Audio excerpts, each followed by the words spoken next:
คนพาล ก็จะคิดในเรื่องไม่ดี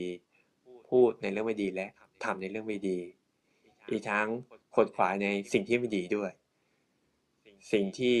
เป็นอกุศลด้วยดังนั้นเราสังเกตหรือเราก็พิจารณา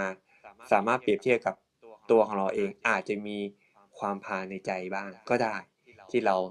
ไม่ได้ขนขวายในการทำความดีดังนั้นทุกท่านก็บทฝึกคือให้ทุกท่านได้นั่งสมาธิให้ได้ทุกๆวันนะแล้วก็นั่งสมาธิให้พิจารณาความดีที่เราได้ทำสิ่งไหนที่เราทำดีแล้วให้ทำบ่อยๆทำเนืองๆทำให้ยิ่งขึ้นไปทำให้มากกว่าเดิมให้ทุกๆวันและก็สิ่งไหนที่เราผิดพลาดทำพลาดไปก็ให้เราอโหสิกรรม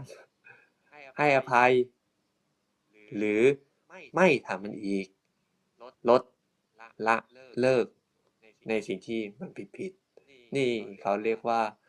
การพิจารณานะ